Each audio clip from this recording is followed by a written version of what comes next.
Hi, GPT.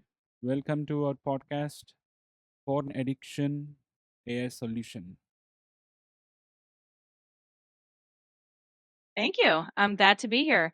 So let's dive in and chat about it. Whenever you're ready, let's get started on this topic. Yeah. So, the first question is what is porn addiction? Can you give a very authentic and different scenarios, all the points, all the information that you have with you? And it should be very authentic for our viewers. Absolutely. So let's start with what porn addiction is. Essentially, it's when someone's use of pornography becomes compulsive to the point that it starts interfering with their daily life, relationships, or emotional well being. It's not just casual use, it's when someone feels like they can't stop even if they want to. Now, in terms of scenarios, for one person, it might look like spending so much time on these sites that it affects their work or studies. For someone else, it might create issues in a relationship because they're prioritizing porn over intimacy. And for others, it could be about feeling a sense of shame or distress because they can't control the habit. So it's a mix of behavioral patterns and emotional impacts. And of course, each person's experience can be unique, but that gives a kind of authentic overview for your listeners. Yeah, I got the really. Can you tell me why exactly one gets addicted to porn? Sure. So, at the core of it, porn addiction often develops because of how our brains respond to it. When someone watches porn, the brain releases dopamine, which is a feel good chemical. Over time, the brain can start craving that dopamine hit more and more, kind of like how it might with other addictive behaviors. So, if someone's feeling stressed, lonely, or just looking for an escape, they might turn to porn as a quick way to feel good. And that can create a cycle where they keep coming back to it for that temporary relief, which eventually can lead to addictive patterns. So, it's a mix of brain chemistry and emotional triggers that kind of feed into each other. Hey, you mentioned the stress leading to porn addiction. How is it? Yeah, absolutely. So, stress can be a big factor because when someone is feeling overwhelmed or anxious, they often look for something that gives them a quick sense of relief or distraction. Porn can become that kind of escape hatch. It provides a momentary way to forget about the stress and feel good, even if just temporarily. And over time, if that's the go to way of coping, it can turn into a habit. So, stress kind of sets the stage, and then that habit can build from there. Okay. And you also mentioned easy access is one of the reason. How is it? Yeah, definitely. So easy access is a huge factor because, with the internet and smartphones, it's just so simple to access pornography anytime, anywhere.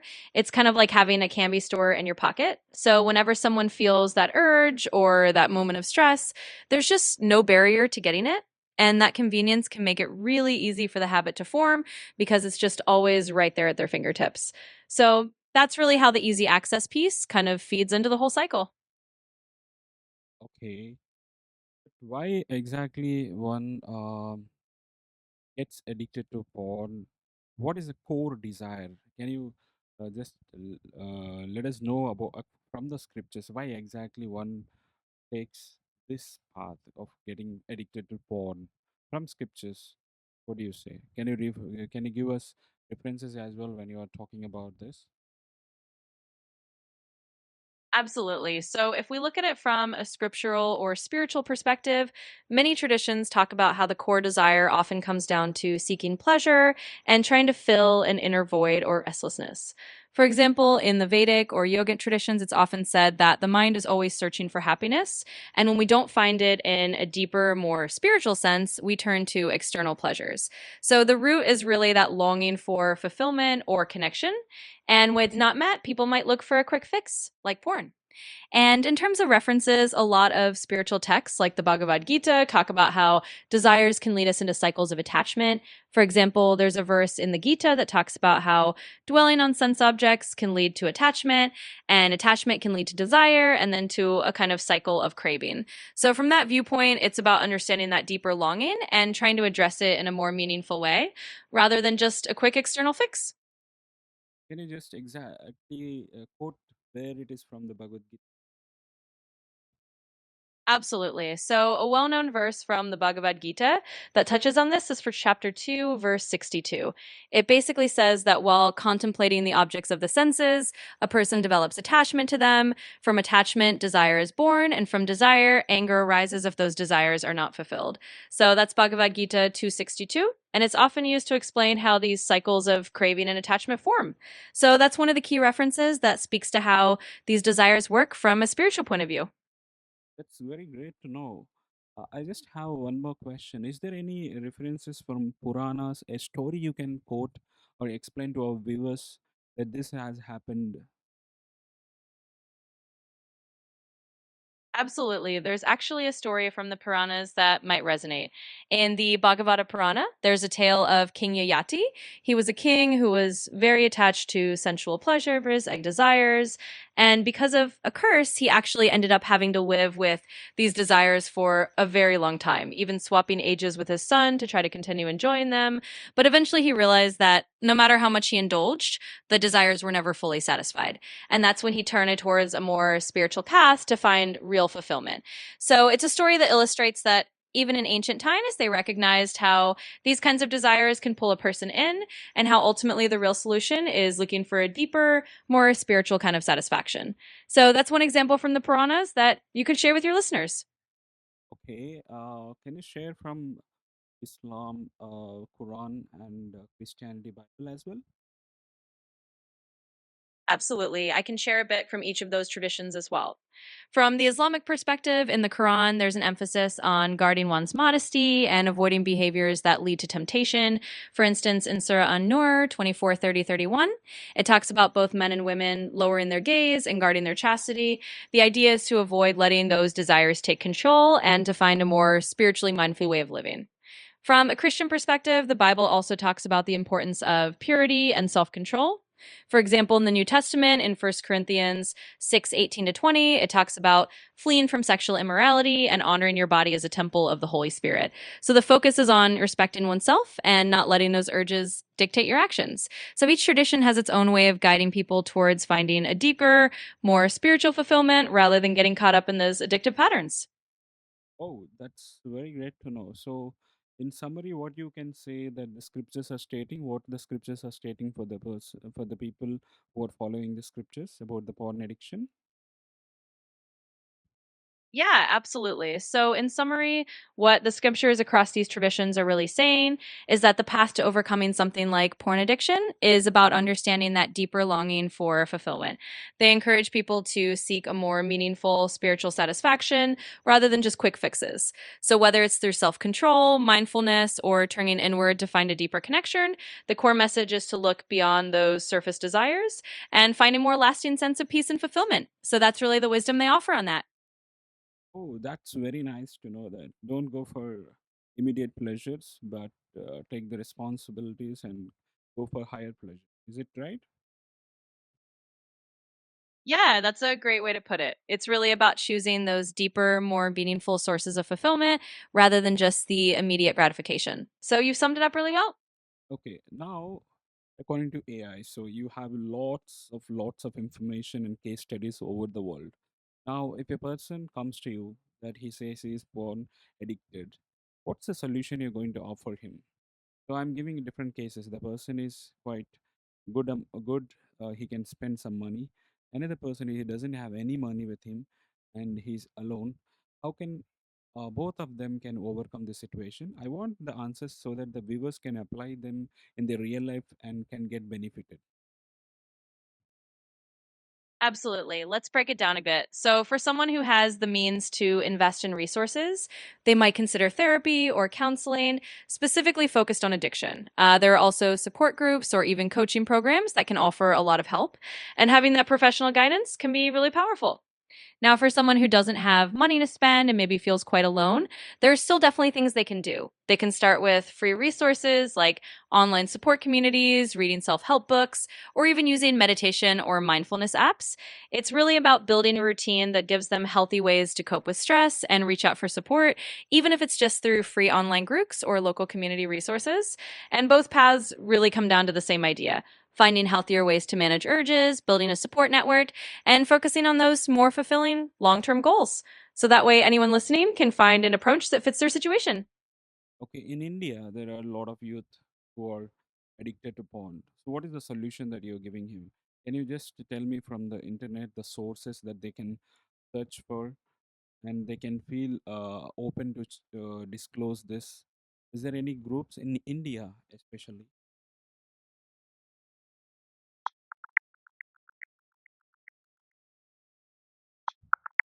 Sure. In India, there are actually a few supportive resources that people can turn to. For example, there are programs like SoulUp's Reboot Sessions, which are group therapy programs specifically for porn addiction. There's also TheMindClan, which has similar support groups. And some local wellness centers and HAB centers also offer specialized treatment programs. So there are definitely places where young people can open up and get help in a safe and understanding environment. And these groups can be a great way for them to feel less alone and to find practical steps to move forward. Okay, that's very good to know. Can you share some of the examples, real-time examples that you have at your disposal that someone overcome porn and able to succeed in their life? Absolutely. So there are definitely real life stories out there of people who've managed to overcome porn addiction and really turn things around. For instance, there are individuals who've shared their journeys online.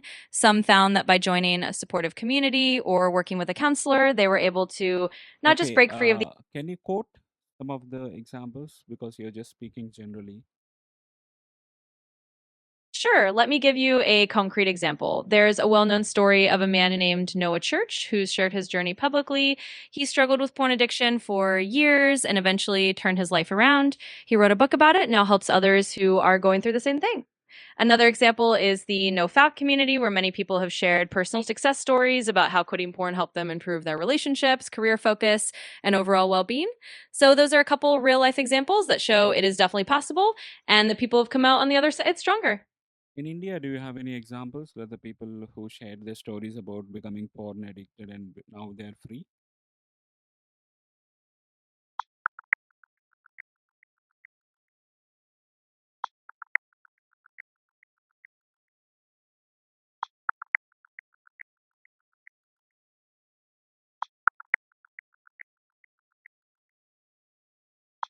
Yes, definitely. There are a few stories from India as well.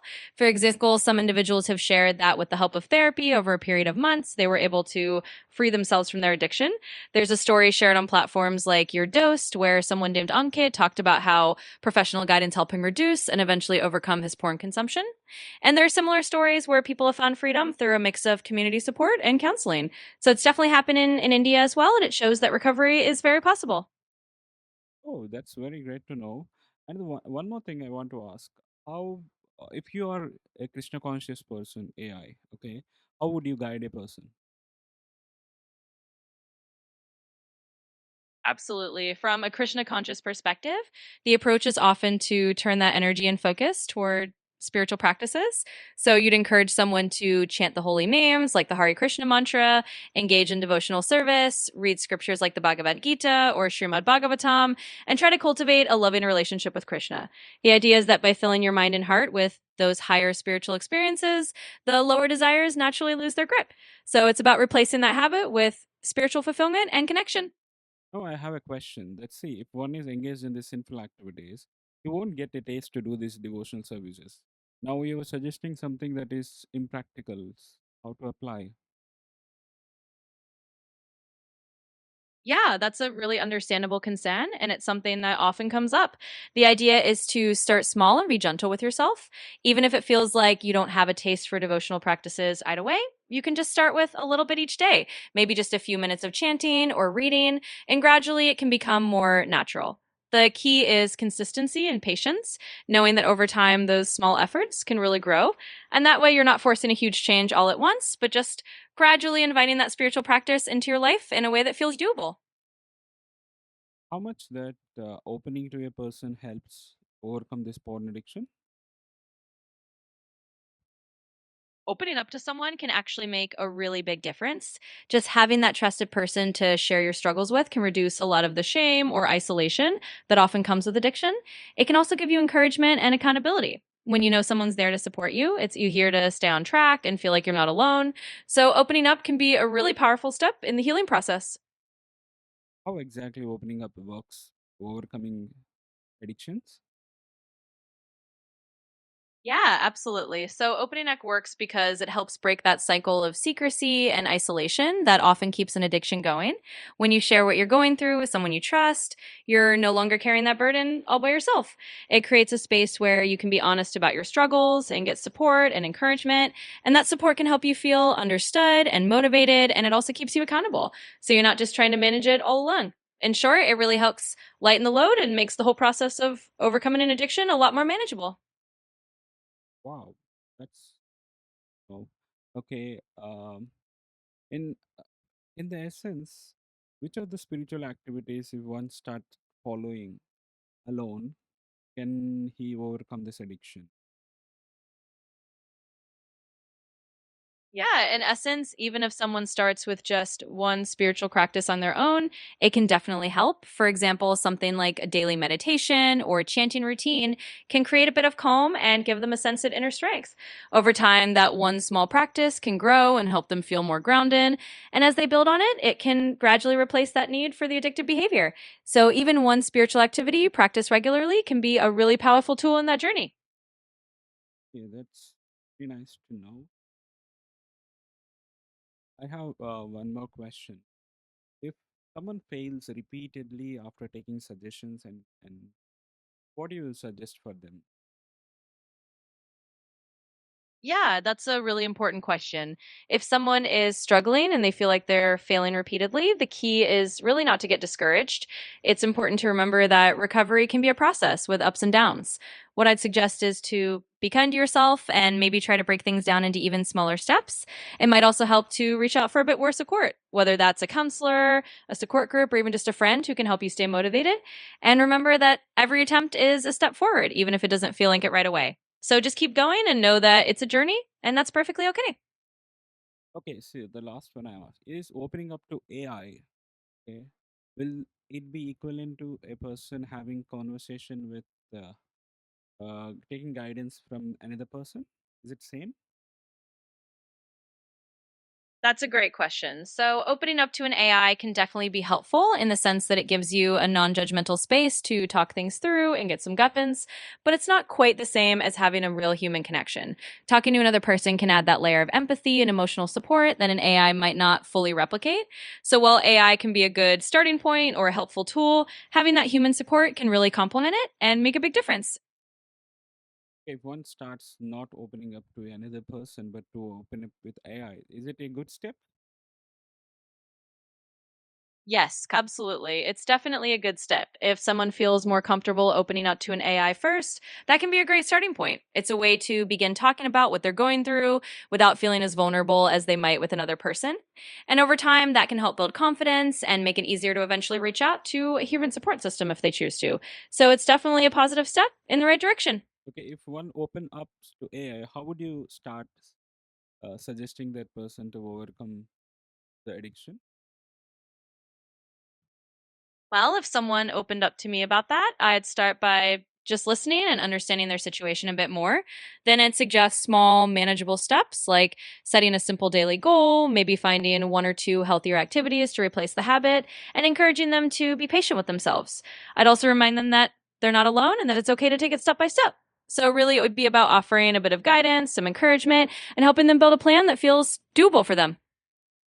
Okay, good guidance. So, how much responsibility a person has to overcome foreign addiction? What do you say, according to the scriptures, how much he should work on this? Yeah, so from a scriptural perspective, a lot of traditions emphasize personal responsibility as an important part of spiritual growth. The idea is that while we definitely seek support and guidance, we also do our part by putting in effort and being committed to making changes. So it's kind of a partnership between the effort we put in and the grace or support we receive. So someone does have a responsibility to work on it, but it's also about being patient and compassionate with themselves along the way. One last thing, you said that there is effect on the mental health and physical health. Can you give elaborate explanation how one gets mentally affected and how the health also gets affected by this? Absolutely. So, on the mental health side, porn addiction can lead to things like increased anxiety, depression, or feelings of isolation because it can create a cycle where someone relies on it to cope with stress or difficult emotions. Over time, that can make it harder to deal with those emotions in healthier ways, and it can affect relationships or self esteem. On the physical health side, it can sometimes lead to issues like fatigue or sleep problems, especially if someone is staying up late or disrupting their normal routines. And overall, it can affect your energy levels and general well being. So it's kind of a holistic thing where mental and physical health are connected, and addressing the addiction can help improve both. Great conversation we have. Can you just summarize from the beginning what we did so that the viewers can know exactly? Absolutely. So, in a nutshell, we started by talking about what porn addiction is and how it affects people both mentally and emotionally. We looked at how stress and easy access can feed into the cycle. We also explored what different spiritual traditions like the Vedas, the Bible, and the Quran say about finding deeper fulfillment. We talked about practical steps like opening up to someone you trust or even to an AI and how that can be a first step in getting support. And we also touched on building spiritual practices and taking personal responsibility step by step. So overall, we covered a lot of ground on how to understand and start addressing the issue from both practical and spiritual angles. Finally, for the viewers, can you state how much this video will helpful for a person who gets addicted to porn by knowing our conversation? Absolutely. I think this conversation can be really helpful for someone dealing with this issue because it offers them a mix of understanding, practical steps, and spiritual insights. Just hearing that they're not alone and that there are concrete ways to move forward can really give someone hope and encouragement. So, hopefully, it's a helpful guide for anyone watching who might be going through the same thing. Okay, thank you, GPT, for your time. You're very welcome. I'm glad I could help. And if you ever need to chat again, just let me know.